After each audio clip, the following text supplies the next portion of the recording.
Hi friends, welcome to Nahash media. இன்றைக்கி நம்மளுடைய சேனலில் ஒரு சூப்பரான விளாக் பார்த்துடலாம். நான் பார்த்தீங்கன்னா ஒரு 4:45 எழுந்திரிச்சிட்டேன். அதுக்கப்புறமா மணி பார்த்தீங்கன்னா 5 மணி. ஸோ வெளியில் வந்து பார்த்தா இந்த இடம் இப்படி தான் இருக்குது. எப்போவுமே நைட்டில் இப்படி தான் இருக்குது. ஏன்னா தம்பி பாப்பா பார்த்தீங்கன்னா லீவு அப்படின்றதுனால லேட்டாக எழுந்திரிக்கிறாங்க, லேட்டாக தூங்குறாங்க. அதனால் என்னால் எவ்வளோ முடியுதோ அவ்வளோ தூரத்தை க்ளீன் பண்ணி வச்சுட்டு காலையில் எழுந்திரிச்சு தான் மற்ற வேலைகள்லாம் பார்க்குறது. ஸோ நான் வாசலில் பார்த்தீங்கன்னா புதுவிதமாக ஒரு பொருளை வச்சு கோலம் போட்டுக்கிட்டு இருக்கேன். அதையும் காட்டுறேன். என்னென்னா அரிசி மாவு வந்து சரியாக போச்சுன்னு சொல்லிட்டு நான் டக்குன்னு என்ன பண்ணிட்டேன்னா கோதுமை மாவில் வந்து கொஞ்சோண்டு மஞ்சள் பொடியை கலந்து ஒரு நாள் அவசரத்துக்கு கோலம் போட்டேன். அது பார்த்திங்கன்னா என்ன ஆகுதுன்னா, நல்லா ஒரு வாரத்துக்கு நம்ம வந்து அந்த இடத்துல கோலத்தை மிதிச்சிட்டு குழந்தைங்க போனாலுமே அந்த கோலம் அழியவே மாட்டேங்குது, அப்படியே இருக்குது. இது எனக்கு ரொம்ப பிடிச்சிருந்தது. அதே மாதிரி க்ளீன் பண்ணும்போது ஸ்ப்ரே பண்ணி ஒரு 10 நிமிஷம் விட்டதுக்கு அப்புறமா தான் அது க்ளீன் ஆகுது. அதனால் சும்மா ஒரு நாளைக்கு போட்டேன். அதுக்கப்புறம் பிடிச்சதுனால அடுத்த நாள் கோதுமை மாவுலேயே போட்டேன். ஸோ இன்னொரு கோலத்தை போட்டுட்டு வாசலில் விளக்கேற்றி அதுக்கப்புறமா பார்த்தீங்கன்னா வீட்லேயும் உள்ளேயும் விளக்கேற்றியாச்சு. வந்து கிச்சனில் இருந்த கொஞ்சம் நஞ்ச பாத்திரத்தை வந்து நைட்டு போட்டதுனால அது ட்ரை ஆகிடுச்சு. அதனால் தண்ணியை ஊற்றி நல்லா அதையும் ஊற வச்சுட்டு அதுக்கப்புறமா இந்த பாதாமும் காஞ்ச திராட்சையும் நைட்டில் ஊற வச்சுருந்தேன். அதை வந்து 5 பாதாம் தான். அதை வந்து தோலை எடுத்துட்டு தான் சாப்பிடணும், தோலோடு சாப்பிட வேண்டியதில்லை. அது சில பேர் வந்து பித்தம் அப்படின்னு சொல்லியிருந்தாங்க.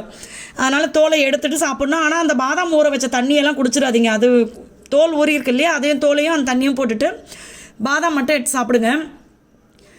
நிறைய ஃப்ரெண்ட்ஸ் வந்து நம்மளுக்கு சோர்வாக இருக்குதுன்னு ஃபீல் பண்ணுவோம்ல, அதே மாதிரி வந்து ஹெச்பி லெவல் கம்மியாக இருக்குது அப்படின்னா இந்த காஞ்ச திராட்சை நிறைய வாட்டி நான் சொல்லியிருக்கேன். எனக்கு வந்து தம்பி என் சாய்தேவ் வயிற்றில் இருக்கும்போது அப்போ வந்து இப்படி ரத்தம் ஏற்றணும் குழந்தை பிறந்ததுக்கப்புறம் அப்படி சொல்லியிருந்தாங்க.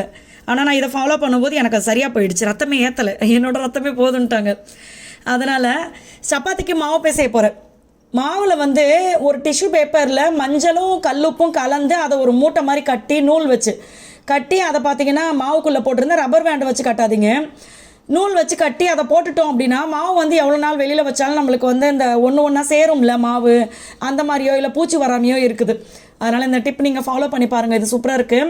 நான் வந்து தண்ணியை ஊற்றி உப்பை போட்டு இப்படி கலந்து வச்சுட்டு ஒரு மணி நேரத்துக்கு முன்னாடி இப்படி கலந்து வச்சுருவோம். அதுக்கப்புறமா மாவு பிசைஞ்சு சப்பாத்தி செஞ்சோம்னா நல்லா சாஃப்டாக இருக்குது. அதில் எதுவுமே கலக்க வேண்டாம், இதை செஞ்சாவே போதும், சாஃப்டாக இருக்குது. இதெல்லாம் முடிச்சுட்டு வீட்டில் இருக்கிற வேலையெல்லாம் கம்ப்ளீட் பண்ணிவிட்டு நாங்கள் பார்த்தீங்கன்னா ஆஃபீஸ்க்கு வந்தோம். ஆஃபீஸ்க்கு வந்தோடனே எனக்கு இந்த பூஜை ஸ்டாண்டில் வந்து இந்த ஸ்டிக்கர் இருக்குது பார்த்தீங்களா, டபுள் டேப் ஸ்டிக்கரு, அதோட இது வந்து எனக்கு என்ன ஒவ்வொரு மாதிரி அந்த இடம் க்ளீனாக இல்லாத மாதிரியே இருந்துச்சு. அதனால் எப்படியாவது இதை க்ளீன் பண்ணி கொடுறா மச்சான் அப்படின்னு சொல்லவும் நம்ம மச்சான் சாரி என்னோட மச்சான் பார்த்தீங்கன்னா போயிட்டு தின்னர் எடுத்துகிட்டு வந்துட்டார். தின்னர் எடுத்துகிட்டு வந்து ஃபுல்லாக பூசிட்டு கொஞ்சம் நேரம் விட்டுட்டு அதுக்கப்புறம் அந்த டபுள் டேப்பெல்லாம் எடுத்து அழகாக வந்துச்சு. முடிஞ்ச வரைக்கும் எனக்கு பக்காவாக க்ளீன் பண்ணி கொடுத்தாங்க. பார்த்தீங்கன்னா இந்த அளவுக்கு சூப்பராக க்ளீன் பண்ணிட்டாங்க. அந்த அதாவது என்னென்னா ஒட்டுன அடையாளம் இருக்குது பார்த்தீங்களா, அது வந்து இதை வச்சு தேய்ச்சாவே போகுது. ஆனால் இவ்வளோத்தையும் தேய்க்கிறதுக்கு கொஞ்சம் டைம் எடுக்கும். நாங்கள் ஒரு ஃபங்க்ஷனுக்கு கிளம்பிகிட்டு இருக்கோம், அதனால் வந்து இந்த அளவுக்கு போதும் அப்படின்னு சொல்லிட்டேன். ஸோ எல்லாத்தையும் எடுத்து வச்சு திருப்பி நம்ம விளக்குக்கு மஞ்சள் குங்குமம், நம்ம விநாயகரப்பா, நம்மளுடைய வெற்றிவேல் முருகா எல்லாரையும் எடுத்து வச்சு பூஜைக்கு வந்து ஸ்டார்ட் பண்ணோம்.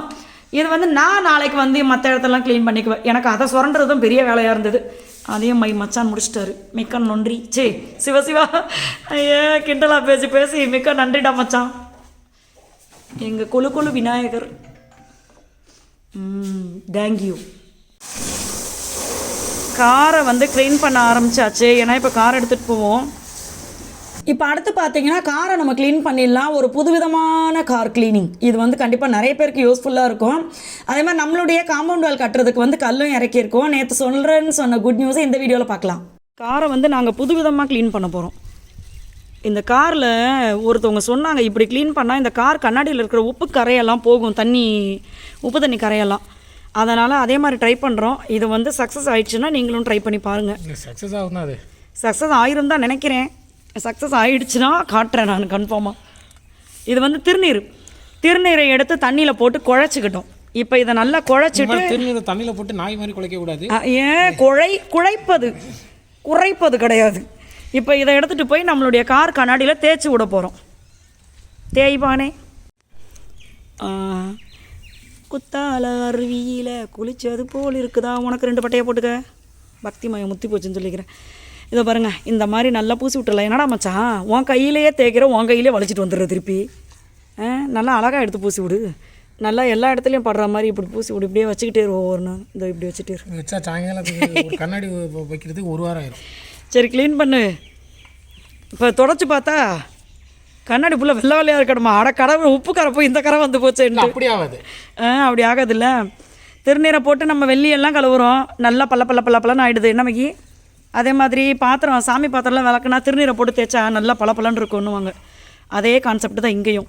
எனக்கு மட்டும் இந்த உப்பு கரை போயிருச்சு, முருகான்ட்டு அவருக்கு நன்றி சொல்லுவேன். ஏன்னா திருநீர் பார்க்கலாம் என்னன்னு.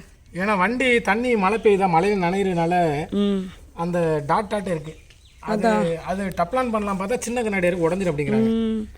ஆமாம், இதை வேற இந்த மகி இந்த காரை வாங்கும் போது பார்த்தீங்கன்னா வாங்கி வெளியில் வர்றதுக்கு முன்னாடியே டப்ளான் கோட்டு போடுங்க. என்ன இந்த காருக்கு புது பொண்டாட்டி கூட அவ்வளோ பண்ண மாட்டேங்கிறாங்க. ஆனால் இந்த காருக்கு பார்த்தீங்கன்னா என்னென்னவோ பண்ணுறாங்க. நான்லாம் கேட்டு பார்த்து ஓஞ்சிட்டேன். இப்போ இந்த மாதிரி தேய்ச்சிட்டு இதை என்ன பண்ண சொன்னாங்கன்னா காய விட்டுற சொன்னாங்க. ட்ரை ஆகிடணும். நல்லா காஞ்சதுக்கு அப்புறமா தான் நம்ம இதை வந்து அடுத்த இதுக்கு கொண்டு போகணும், அடுத்த கட்டத்துக்கு. இங்கே பாருங்கள், எப்போவுமே மகி வந்து அவருக்கு ஏதாவது முள்ளோ இல்லை கல்லோ குத்தி வச்சுன்னா சொந்த செலவில் அவரே பின்ன வச்சு ஆப்ரேஷன் பண்ணிடுவார். அதுதான் ஏதோ கம்பி எரிச்சான். இங்கே வீடெல்லாம் வேறு அங்கங்கே ஆணி அது இதுன்னு கிடக்குது. அது வேறு பயமாக எடுத்துட்டியா? ஓகே. திருநீர் வந்து நல்லா காஞ்சிருச்சு. இதுக்கப்புறம் என்னென்னா காஞ்ச துணி, ஈர துணி வைக்கக்கூடாதான், காஞ்ச துணியை வச்சு நம்ம வந்து தேய்ச்சி துடைக்கணும். மகி சொன்னாங்க ஃபஸ்ட்டை விட கொஞ்சம் நல்லா இருக்குப்பா இப்போ உண்மையாகவே அப்படின்னு சொன்னார். எனக்கு கார் ஓட்டுற அவருக்கு தானே தெரியும், நம்மளுக்கு ஒன்றும் தெரில. பட் என்னென்னா அந்த கிளாஸ் வந்து கொஞ்சம் பளிர்னு இருக்க மாதிரி இருக்குது. இப்போ இதே மாதிரி நம்ம செகண்ட் ரவுண்டு பண்ணணும். அது எப்படின்னு காட்டுறேன். கார் கண்ணாடி வந்து ஒரு ரவுண்டு தான் பண்ணோம், அதுக்கே கொஞ்சம் நல்லாயிருக்கு. 2வது ரவுண்டு மகி இப்போ பண்ண வேணான்ட்டார். ஏன்னா முதல் ரவுண்டில் உணர்ச்சி வசப்பட்டு கொஞ்சம் நிறைய திருநீரை கொட்டிட்டோம், அது உள்ளே போய் செட்டில் ஆகிடுச்சு. இப்போ அதை தான் மகி தண்ணி அடித்து வாஷ் பண்ணிகிட்ருக்காங்க. ஆனால் உண்மையாகவே இதை கண்டிப்பாக ட்ரை பண்ணலாம். 2வது வாட்டி பார்த்தீங்கன்னா திருநீரை வந்து ஒரு ஈர துணியில் தொட்டுக்கிட்டு அப்படியே கார் ஃபுல்லாக நம்ம வந்து அழகாக தேய்ச்சி கொடுக்கணும். தேய்ச்சி கொடுத்துட்டு காய விட்டு வாஷ் பண்ண வேண்டியது, அவ்வளோதான். உண்மையாகவே நல்லா இருக்குது, நீங்கள் ட்ரை பண்ணலாம். நேற்று நான் வீடியோவில் குட் நியூஸ் சொல்கிறேன்னு சொன்னேன் இல்லையா? அது வந்து ஃபஸ்ட்டு குட் நியூஸ் பார்த்தீங்கன்னா இதுதான். நம்மளுடைய காம்பவுண்ட் வால் பார்த்தீங்கன்னா கட்ட ஆரம்பிச்சிட்டாங்க, வேலை நடந்துக்கிட்டு இருக்குது. இது வந்து இந்த ஹாலோ பிளாக் கல், அது வந்து இடையில கேப் இருக்கும்ல, அந்த கல் இல்லாமல் ஃபுல்லாக இருக்குமே அந்த கல், எனக்கு அந்த கல் பேரெலாம் சொல்ல தெரியல. ஸோ அந்த கல் வச்சு தான் நம்ம இதை கட்டுறோம். இதுக்கு மேலே பார்த்தீங்கன்னா பெல்ட் வரும், அதுக்கப்புறமா பூச்சி வேலையும் பார்ப்பாங்க. அப்போ நம்மளுக்கு ஃபுல்லாக வந்து சூப்பராக இருக்கும், கம்ப்ளீட்டாக வந்து பார்க்குறதுக்கு ஷைனிங்காக அழகாக இருக்கும். இந்த வேலையும் நடந்துட்டு இருக்குது. இன்னொரு குட் நியூஸ் வந்து மிட் நைட்டில் தான் நடந்துச்சு, அந்த குட் நியூஸையும் உங்களுக்கு சொல்கிறேன். வீட்டுக்கு வந்ததுக்கு அப்புறமா பார்த்தீங்கன்னா தயிர், மகி வந்து மோர் தான் இப்போ அதிகமாக குடிக்கிறாரு. அவர் மழை காலத்துலேயே மோர் விரும்பி, இப்போ வெயில் காலமாக ரொம்ப மோர் குடிப்பார். அதனால் அந்த மோரை கடந்து வச்சிடலான்னு அந்த தயிர் பார்த்தீங்கன்னா நம்ம ஊர் பசும்பால், அடாடாடா சூப்பராக இருக்குது, திக்காக வருது தயிர்.